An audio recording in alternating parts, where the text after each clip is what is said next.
네, 반갑습니다. 고려대학교 한근희입니다. 저는 마스크 벗어도 되겠죠? 앞에서 여러분들 2m 정도가 아니고 훨씬 떨어져 있었고, 또 여러분들 백신 다 맞았어요?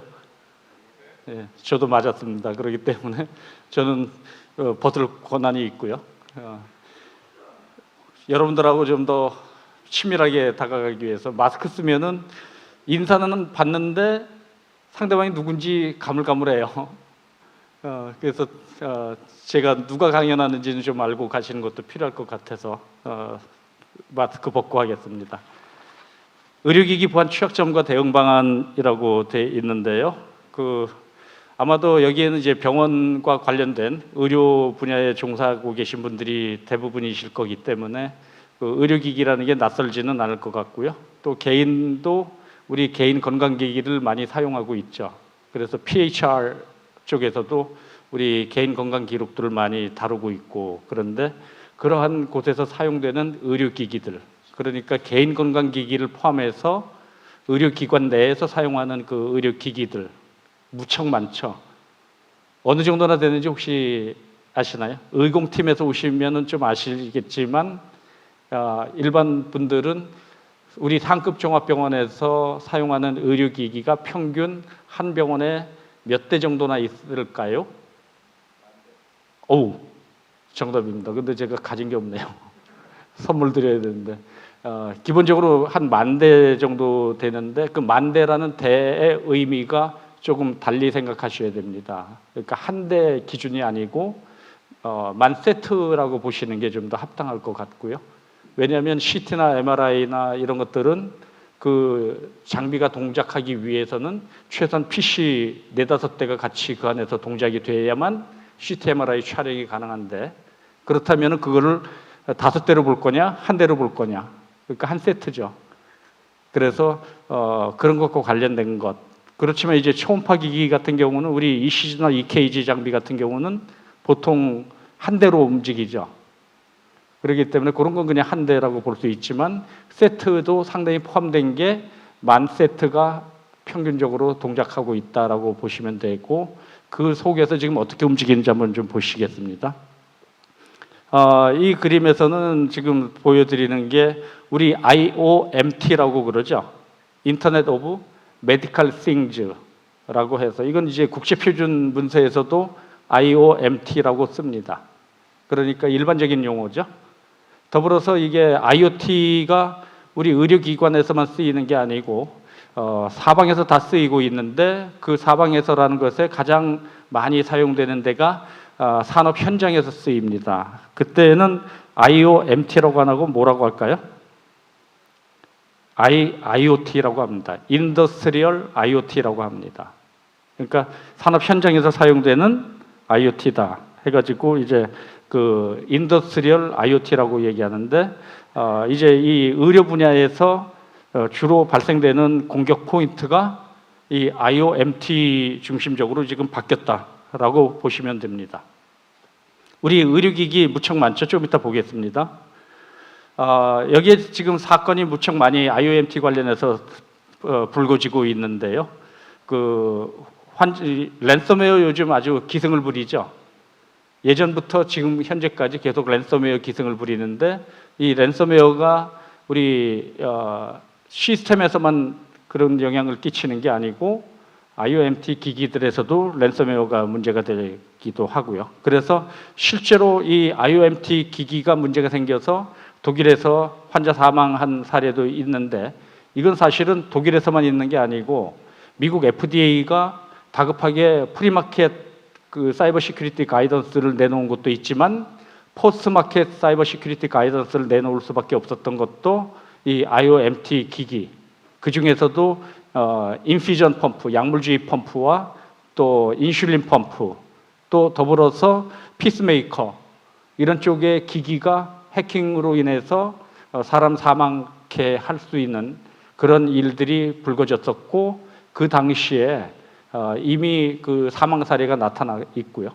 더 오래전으로 보면 방사선 치료기 테락 25 사건부터 시작해가지고 꽤 오래전부터 발생하고 있는데 간과되고 있죠. 그다음에 이제 랜섬웨어 때문에 병원 전체가 셧다운되는 사례가 비일비재하게 발생하고 있고요. 그 중에서도 이제 최근 사례를 모아서 설명해 놓은 거고요. 그런 IoT는 왜 그런 문제점들이 발생하고 있는가 이렇게 살펴보면 그 기기를 설계할 당시부터 시큐어 바이 디자인이 되었어야 함에도 불구하고 우리가 대충 그냥 넘어가면서 개발하죠. 즉 보안이 고려되지 않은 설계, 이게 그 일반적인 상태죠.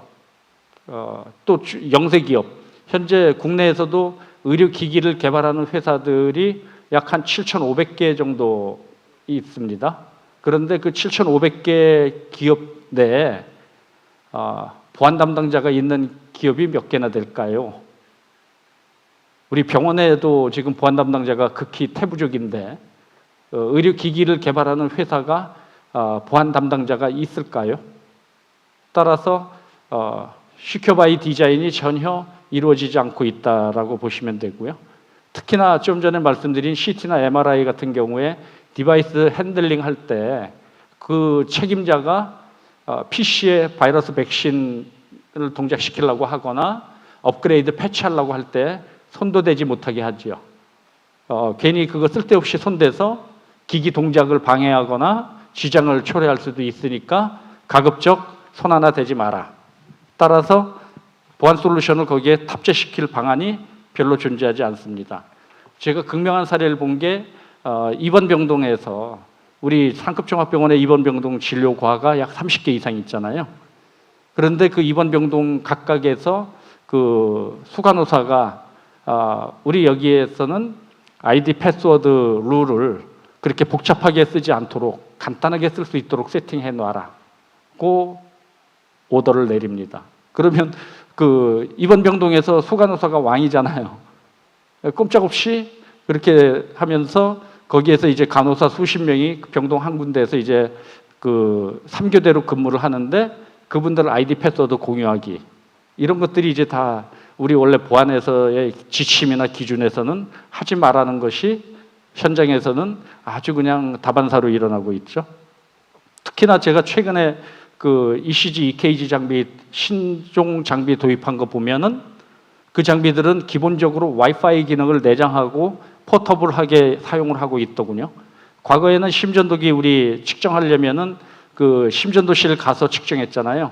그런데 요즘은 심전도기가 이동성이 아주 뛰어나서 외래에서 쓰이다가 입원병동에서 쓰이고 그러는데 이 기기가 그렇다면은 와이파이 기능이 동작될 때 그러면은 무선 보안을 제대로 지켜서 동작시켜야 함에도 불구하고 그러지 못하고 있죠. 이런 것들이 이제 현실에서 처한 상태이고요. 실제로 저희가 보안 전문가들이 주로 활용하는 방법 중에 하나가 꿀단지라고 하는 허니팟을 만들어 놓고 꼬십니다. 해커들을. 그래서 병원 현장과 동일한 환경으로 버추얼하게 구성해 놓고 언더그라운드 해커들에게 슬쩍 흘려서 여기에 따끈따끈한 정보가 있다라고 하고 유도해 보면서 이 친구들이 어떻게 공격하나 살펴보니까 제일 먼저 역시나 의료기기부터 공격 시작했습니다. 왜냐하면 그 의료기기 속에 있는 PC 서버들은 보안 조치가 거의 안 돼 있기 때문에 허술하죠. 그래서 거기를 집중적으로 공격하면 의료정보 시스템이라고 하는 EMR이라든가 EHR을 손댈 필요 없이 손쉽게 의료기관을 치고 들어갈 수 있게 되죠. 이 사례에서도 꿀단지 만들어 놓고 어떻게 해커들이 움직이는가 내용을 살펴보니까 제일 먼저 그 MRI에 있는 PC가 감염됐고 그 감염된 PC가 당연히 주변의 MRI 시스템들을 전부 감염시키고 더불어서 그 의료 영상 정보를 핸들링하는 팩스 서버 다 감염되고 결국 팩스 서버 감염되고 나면 EMR 감염되는 것은 아주 우스운 일이죠. 그런 사례를 볼 수 있었고요.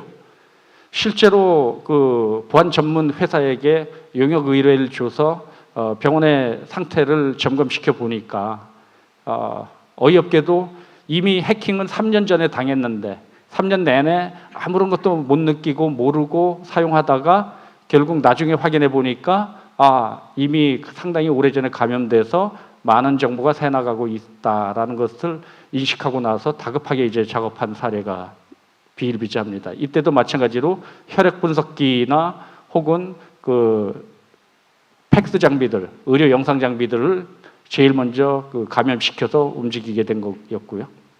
그 사례가 말씀드린 바와 같이 소프트웨어 전혀 업그레이드 패치라든가 보안 백신 같은 것들을 세팅하지 못하게 차단하고 넘어가는 바람에 그런 일이 불거지고, 또 DB에서도 마찬가지로 손대지 못하게 하면서 그냥 그대로 옛날 거 사용하고 있다 보니 최근에 나타나는 그런 그 랜섬웨어라든가 해킹 공격 방식에 아주 취약한 상태가 되는 거였습니다. 이건 이제 제가 키사에 스마트 의료 보안 가이드라인 만들어 주면서 이제 그때 사용했던 내용인데요. 의료기기 속에는 하드웨어적인 요소도 존재하지만 펌웨어도 존재하고 소프트웨어도 존재한다. 따라서 우리가 커버하려면 하드웨어뿐만이 아니고 펌웨어뿐만이 아니고 소프트웨어도 다 안전하게 보호할 수 있는 방안을 강구해야 한다라는 것을 이제 그때 도식화해서 보여주는 겁니다. 리플 20 어택 이거 그 작년 이맘때 불거졌죠. 리플 20이 곳곳에서 쓰이고 있는데 오늘도 저희 연구팀 내에서 같이 회의하면서 이제 떠오른 주제 중에 하나가 의료기관에서 서플라이 체인이 상당히 고심인데 서플라이 체인에 대해서 아시는 분들이 극히 드물어요. 그러니까 서플라이 체인 시큐리티가 보장이 돼야 되는데 그 서플라이 체인을 고려하려면 결국 우리 병원 내에서 사용되고 있는 하드웨어든 소프트웨어든 그 속에서 사용되고 있는 소프트웨어 내역을 파악하고 있어야 되는데, 혹시 여러분들 병의원 내에서 사용하고 있는 그런 소프트웨어들의 속의 구성이 어떻게 됐는지 파악들 하고 계신가요? 이게 이제 상당히 고심거리입니다. 그래서 지금 그 SC Supply Chain Security 가이드를 만들고 있는데요. 나중에 그게 나오면 이제 또 한번 소개해드리겠습니다. 이 리플 20이 아주 극명한 사태였고, 이 당시에 이 리플 20의 영향을 받은 디바이스들입니다. 의료기기도 있고 통신 장비도 있고 다양한 장비들이 다 이 리플 20에 취약한 상태가 불거졌었습니다. 제가 슬라이드 한 장을 지웠는데 왜냐하면 오늘 말씀드릴 시간은 한계 있고 해서 이 당시에도 이 리플 20에 대해서 조치를 취한 회사와 조치를 취하지 않고 있는 회사, 또 아예 모르고 있는 회사를 구분해서 정리해 본 내용이 있었는데요. 안타깝게도 리플 20에 대해서 알고 있는 데들은 20-30%밖에 안 됐다라는 거고요. 나머지 한 50%는 알고 있지만 손도 못 대고 있고, 그 나머지들은 아예 알지도 못하고 있는 그런 상황들이었습니다. 그러면 이제 의료기기를 개발할 때 보통 일반적으로 인증을 받으려면, 의료기기 인증 심사를 받으려면 이 문서들은 이제 이해를 하고 작성을 합니다. 그게 우리 IEC 62304가 Medical Device for Software Development Life Cycle, 그 다음에 14971이 Medical Device for Risk Management, 위험 관리하는 것, 그 다음에 13485가 Medical Device for Quality Management System. 이 세 가지 종류의 문서는 다 만들어서 인증 심사를 신청합니다. 문제는 여기에 사이버 시큐리티 내용이 있나요? 극히 좋은 거는 있습니다. 리스크 매니지먼트를 제대로 했으면 이 14971 문서 속에 보면 14971을 작업하기 위해서는 반드시 ISO 27005번 ISRM 문서를 참조해라 이렇게 돼 있는데, 그 참조해라라는 내용을 간과하고 가죠. 27005가 여러분들이 잘 알고 있는 27001 ISMS하고 연계되죠. 그렇기 때문에 보안이 따라서 움직여줘야 되는데 이 세 가지 문서에 대한 그 내용들만 정리하지 사이버 시큐리티에 대해서는 정리를 하지 않고 있더라. 그래서 어떤 문제가 불거지냐 하면 이제 EU에서 유럽연합이 약 30여 개 국가로 뭉쳐져 있잖아요. 5월 26일 날짜로, 원래 작년 5월 26일 날짜로 발효되었어야 할 MDR이라고 하는 Medical Device Regulation이라는 법이 작년에 발효시키려니까 의료 현장에서 너무나 힘겨워하고 아직 준비가 전혀 안 됐다 해서 1년 유예를 시켰습니다. 그래서 올해 5월 26일부터 이게 적용이 되는데 앞으로 만들어지는 모든 의료기기들은 이 심사를 통과하려면 사이버 시큐리티 서티피케이션을 받아오지 않으면 통과를 못합니다. 그래서 유럽은 이미 이게 적용이 됐고 그렇다면 미국은 적용 안 됐겠냐? 당연히 적용됩니다. EU MDR은 어느 정도로 강력하게 바뀌었냐 하면요. 과거에 가이드 정도 수준의 지침 정도 수준의 MDD 시절에는 D면은 이제 지침으로 딜렉티브죠. R은 레귤레이션으로 해서 법이고 그래서 MDD에서 MDR로 법제화됐는데 과거에는 MDD 시절에 23개 조항 정도 있었던 것이요. 무려 100개 딱 추가가 돼가지고요. 123개 조항으로 늘었습니다. 그래서 그 주요 변경사항들 쭉 말씀드려 놓았는데 이 중에 핵심은 사이버 시큐리티다라고 보시면 됩니다. 실제 사례입니다. 우리나라에서 이게 지금 그 전신 엑스레이 촬영기를 만들어서 EU에 수출하고자 해서 EU의 TÜV에다가 인증심사 의뢰를 했는데 보기 좋게 거절당했습니다. 왜요? 시큐어 바이 디자인부터 해서 이 사이버 시큐리티 고려를 전혀 한 흔적을 볼 수가 없다. 다큐멘테이션 앞에서 말씀드린 3가지 종류의 문서는 작성돼 왔는데 사이버 시큐리티 관련된 문서는 찾아볼 수 없었다. 그래서 리젝이다 라고 명기돼서 넘어갔습니다. 그게 이 앞에서 보면 이제 IEC 중간에 있는 IEC 62443-4-1번 문서에 근간을 해서 라고 되어 있는데 이 근간을 해서라는 문서 속에 가면 8단계의 실행 단계를 거쳐가야 되는데 프랙티스 1부터 프랙티스 8까지 단계를 거쳐야 되는데 그 단계를 작업하지 않았다라고 딱 명문화해서 거부됐습니다. 여기만이냐?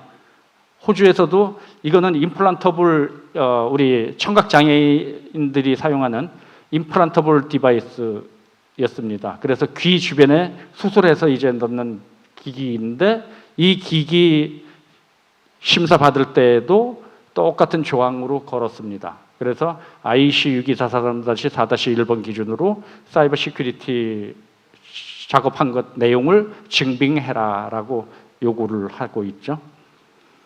말씀드린 바와 같이 미국도 당연히 지금 더 강력하게 대응하고 있습니다. 여기서는 이제 지금 당장은 긴급 사용 승인 제도에 의해서 EUA 그 정책에 의해서 현재는 일단 먼저 공급부터 해라. 보안은 후순위다. 이렇게 지금 늦췄습니다. 안 한 게 아니고 늦췄다라고 제가 표현을 드렸어요. 그래서 지금 코로나 사태에서 가장 많이 활용되고 있는 게 인공호흡기죠. 인공호흡기 같은 경우에 이 인증심사를 통과를 못하기 때문에 긴급사용 승인을 받아서 시판을 빨리 하기 위해서 네트워크 기능을 싹 빼고 만들어서 수출합니다. 그런데 지금은 이제 다급하니까 그렇게 사용을 허가해 주지만 이게 좀 잠잠해지면 이제 그게 그대로 용인될까요? 이제 요구가 되기 시작했습니다. 그래서 FDA에서도 이제 EUA 가이던스에 따라서 잠정적으로는 사용 허가를 해주고 있지만 실제적으로는 이제 사이버 시큐리티 가이드를 따라서 작업해라라고 요구하고 있고 특히나 무서운 것은 앞에서 말씀드린 프리마켓 임상시험 단계에서의 자료뿐만이 아니고 포스트마켓 시판 후에 문제가 발생돼도 제조업체가 책임져라. 그리고 그 내용을 제조업체가 증빙해라. 이렇게 지금 하고 있죠. 그 얘기가 이제 FDA가 그런 그 사이버 시큐리티 가이드에 따라서 작업했냐 안 했냐라고 하면서 질문하는 것들이 여기에 언급되어 있는 이러한 문서들 인증 제도가 미국 쪽에서는 이쪽 그 UL에서 상당히 많이 작업을 하죠. 그래서 UL이 2900 시리즈에서 의료기기만을 대상으로 해가지고 그 인증 심사하는 것 이거 통과하면은 FDA 통과합니다. 그러니까 그걸 하든지 혹은 뭐 국제 표준을 근간으로 만들어져 있는 내용들을 따라서 작업을 하든지 둘 중에 하나 선택해라. 뭐 이런 식으로 지금 이제 요구하고 있고요. 여기도 마찬가지로 밑에 보시면은 IEC 62443-1부터 2-1 뭐 여러 가지 문서들 얘기하고 있죠. 그런데 핵심적으로 4-1 문서를 요구하고 있더라라는 거죠. 인증심사 받으려면. 말씀드린 바와 같이 이제 프리마켓과 포스트마켓에 대한 사이버 시큐리티 가이던스가 있다는 거 이미 알고 계실 거고요. 이제 시판 후에도 상당히 중요하게 취급되고 있다라고 보시면 되고, 더불어서 국제표준 문서에서는 이제 801 시리즈가 그 의료기기에 내장되는 소프트웨어들에 대한 시큐리티 항목들에 대해서 줄줄이 언급되어 있습니다. 그래서 이 문서 살펴보시는 것도 괜찮고요. 말씀드린 바와 같이 이제 미국에서 UL 2900 시리즈로 인증받아 오면은 FDA는 용인한다라는 것을 보실 수가 있고, 그 중에 여기 보시면은 메디컬 디바이스에 대한 것이 헬스케어 시스템 해서 2900-2-1번 요구하고 있죠. 이 인증 심사 받아가시면 통과합니다. 말씀드린 바와 같이 이제 IEC 62443 시리즈 문서가 토탈 14개의 문서가 있는데요. 그 중에서 반복해서 말씀드린 바와 같이 4-1번 문서가 상당히 중요한 요소다라고 보시면 되고요. 그 내용은 이게 지금 PDF라서 이제 슬라이드 단위로 안 넘어가는데요. 6장의 인증서들을 보여드린 건데 여러 가지 기기들이 IEC 62443-4-1 인증 심사 받아서 통과한, 그런데 아직은 거기에 시큐리티 레벨이 1, 2, 3, 4 해가지고 4등급으로 되어 있는데 가장 강력한 4등급을 가지도 못하고 1등급 받은 게 현재로서는 전 세계에서 약 한 30여 개 제품이 1등급 정도밖에 받지 못했습니다. 2등급 받은 데도 존재하지 않습니다. 그러면 1등급 받는데 몇 가지 조항 정도 걸리는가라고 보시면 보통 현재 한 48개 항목을 요구하고 있습니다. 그런데 그 항목조차도 제대로 지금 지킬 수 있는 전 세계 기업들이 많지 않더라라는 것을 보여준 거고요. 그 내용들이 이제 라웰이라든가 시멘스라든가 필립스라든가 이런 데들이 줄줄이 있는데, 안타깝게도 아직 제가 의료기기 쪽에서 받은 자료는 보지를 못했습니다. 그래서 국내에 지금 그 첫 번째 제품에 대해서 컨설팅을 해드리고자 작업을 계속 같이 하고 있는데, 대부분들이 이제 기업이 이 인증심사 컨설팅 받는 비용을 감당을 못해서 그 부분이 지금 이제 가장 그 고민거리이고요. 그래서 정부 보고 좀 마중물 성격으로 보건복지부나 기타 중소벤처기업부, 산업부, 과학기술정보통신부 보고 좀 마중물 성격의 예산 지원 좀 해주라라고 하고 있는데요. 아직까지는 그 심각성을 못 느끼고 있는 것 같습니다. 여기 계신 분들은 아마 또 느낄 텐데 그분들은 여기 안 오죠. 사무실에 그냥 있죠. 이게 4-1번의 근간입니다. 아까 제가 프랙티스 1부터 프랙티스 8까지 8단계의 그 내용들이 있다고 말씀드렸잖아요. 그래서 프랙티스 1번이 시큐리티 매니지먼트, 보안 관리를 위해서 필요한 가장 기본적인 사항들은 애플 1에서, 저희 프랙티스 1에서 다 들어 있습니다. 기본적인 사항 여기서 언급하고, 그 다음에 두 번째로 프랙티스 2에서는 그렇게 보안 관리 요소 정리된 것들 중에서 보안 요구 사항이 어떤 거냐. 그래서 Specification of Security Requirement라고 해서 보안 요구 사항을 명문화해라. 세 번째가 Secure by Design 해라. 앞에서 제가 의료기기 만들어질 때부터 설계 단계에서 전혀 고려되지 않았다고 했잖아요, 보안이. 그러니까 Secure by Design 해라. 네 번째 단계로 Secure Implementation 해라. 구현할 때에도 그 프로그래밍 과정에서 악성 코드가 숨어 들어가거나 혹은 잘못해서 실수로 그 안에 넣거나 취약점을 포함시켜서 개발시키거나 일례로 버퍼 오버플로우 공격이 가능하게끔 코딩이 됐다. 이것을 찾아서 제거해야 되는데 사람이 눈으로 찾는 것은 어렵습니다. 그러다 보니까 이제 이걸 자동 도구가 찾아주는 것도 있고 한데 그런 것들을 고려해서 Secure Implementation 해라라는 거고요. 다섯 번째로는 그렇게 구현한 게 실제로 그렇게 다 제거가 됐는지 검증과 확인을 해라. 그래서 Verification and Validation 해라라고 되어 있고요. 여섯 번째로는 보안과 관련된 사항들에 대해서 관리를 지속적으로 해라. 지금 한 번 했다고 해가지고 안심하고 이거 괜찮을 거야 라고 생각할 수 없다. 업그레이드 작업하면서도 들어갈 수가 있고요. 새로운 악성 코드가 탄생하면 그것에 대응이 안 돼 있을 수도 있고요.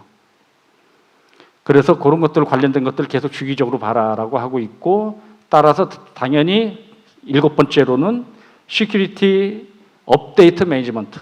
우리 아까 제가 백신 설치해놓고 혹은 소프트웨어 설치해놓고도 손도 대지 마라 그런다고 했잖아요. 그렇다면은 새로운 악성 코드가 탄생했을 때 그걸 대처를 해야 되는데 그 대처가 안 됐을 거잖아요. 그렇다면 그걸 찾아서 업그레이드하거나 업데이트해야 되는데 그걸 지속적으로 해라라는 얘기고, 최종적으로 시큐리티 가이드라인을 몽땅 다 참조해라. 앞에서 제가 국제 표준 문서도 얘기했고 UL 문서도 얘기했고 또 여러 가지 문서들 얘기했잖아요. 그런 것들 참고해서 준비 작업하고 조치하고 다 해라라는 것이 4-1번 문서에서 요구하고 있는 겁니다. 이거는 사실은 의료기기뿐만이 아니고요, 전 세계에서 생산하고 있는 모든 제품에 다 적용되는 기준입니다. 최근에 강력하게 적용하고 있는 상태죠. 그 4-1번의 간략한 요약을 보여드린 거고요. 그래서 이 문서 보시면은 어떤 내용들을 주로 체크하라고 하는구나라는 걸 살펴보실 수가 있을 거고요. 중요한 거는 이제 그 다음에 요겁니다. 조금 전에 우리 요 앞에서 요 단계에 말씀드렸잖아요. 프랙티스 1부터 프랙티스 8까지 갔잖아요.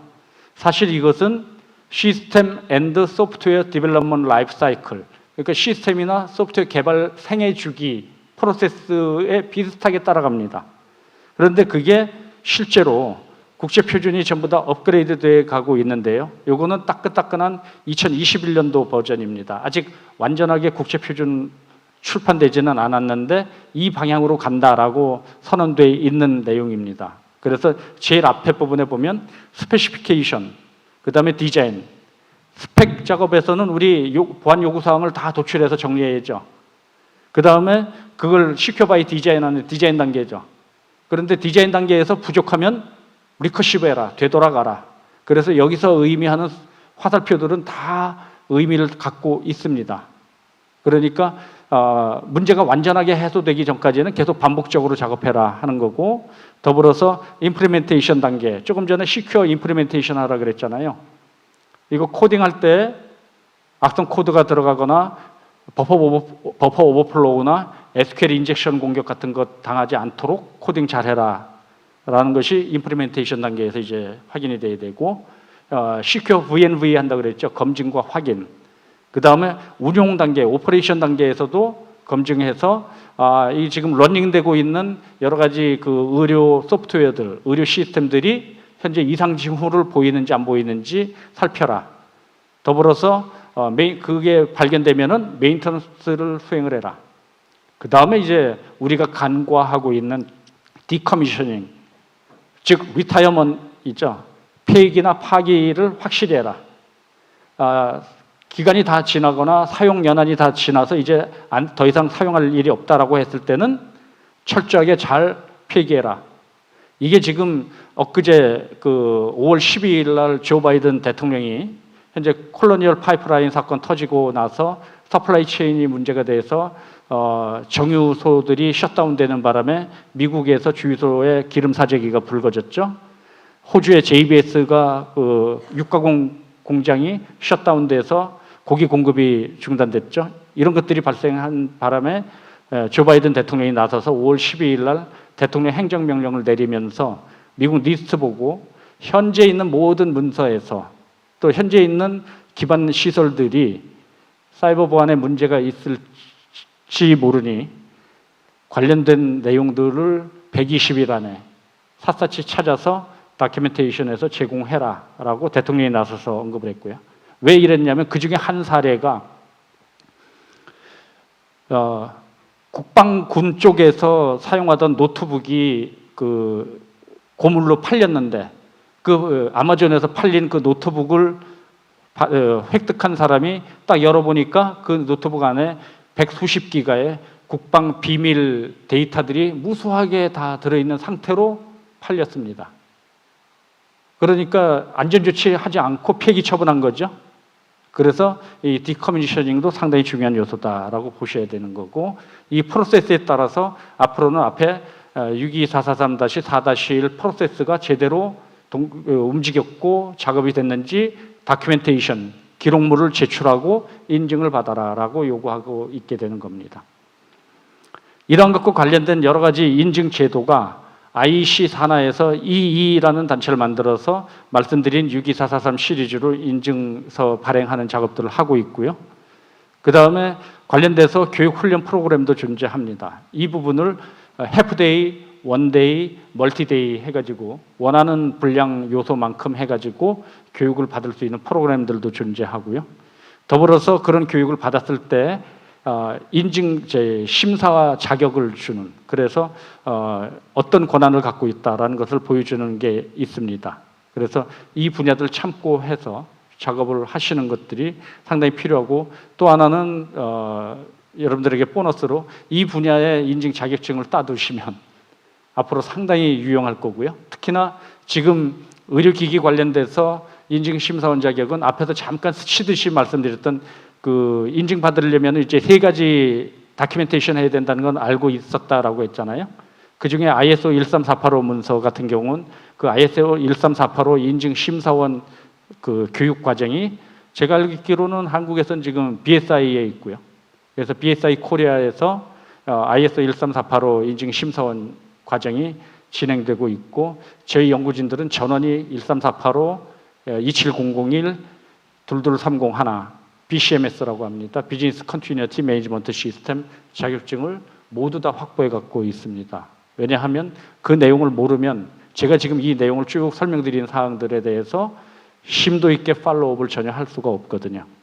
그래서 보너스로 말씀드린 게 ISO 13485 심사원 자격증 한번 공부해 보시는 것도 도움이 될 거고, 여기에 언급된 62443 시리즈에 대한 것도 한번 공부해 보시기를 바랍니다. 이상 마치겠습니다. 감사합니다.